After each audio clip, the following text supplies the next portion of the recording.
Hi there guys and welcome to week 3 of our action tutorials. This week we're doing muzzle flashes. Yes we are. Very quickly, if you'd like to look at this gun, check out last week's tutorial to find out how to get cool looking props like this for real cheap. Okay, so muzzle flashes. Let's go.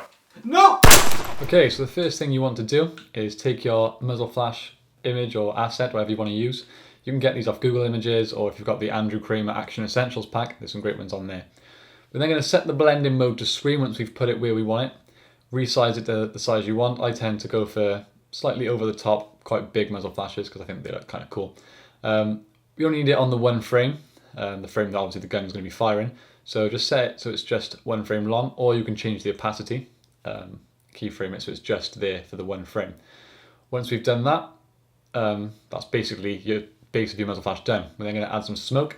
You can get these assets from anywhere. This is a free one I think we got from a Corridor Digital video, or once again, Action Essentials have some great ones. Same process here, put it over the gun, set it to screen, resize it to how you want it. Now, I tend to put the smoke layer underneath the muzzle flash layer, just because it looks a little more realistic. Again, just set it so it only goes off at the point of the gunshot firing. You then just want to mess around with the opacity, make sure it looks a bit more natural, blends in the environment a little more. I tend to think around 50% somewhere looks okay. Obviously this still doesn't look too good, so we're just gonna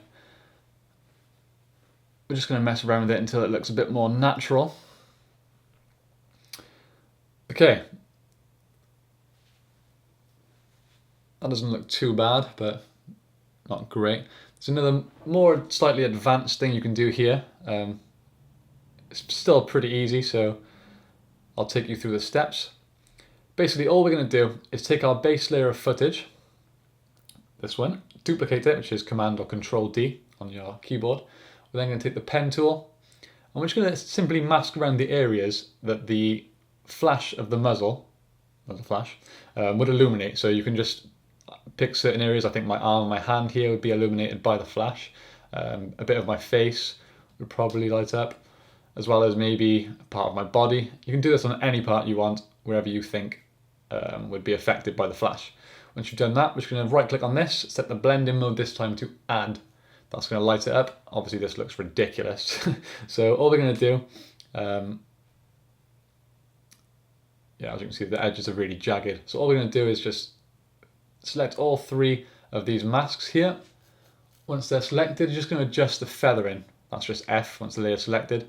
Drag it up until the highlighted area is spread out to a nice natural amount. Obviously it still looks a bit over the top, so all you've got to do is change the opacity, once again down to match the brightness of the flash.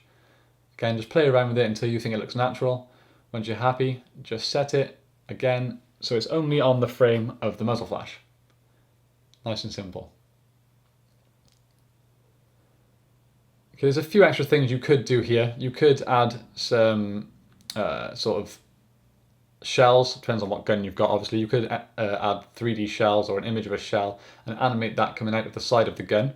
But obviously that's quite advanced, so again this is just basic muzzle flash tutorial, so we're just going to go through the basics, we're not going to go too advanced.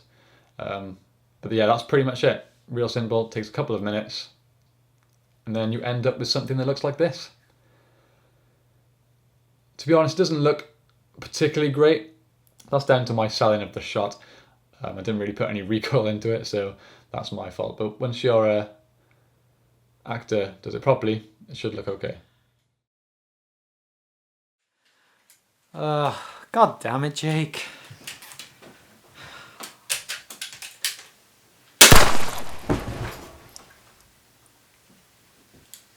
Next week, sound.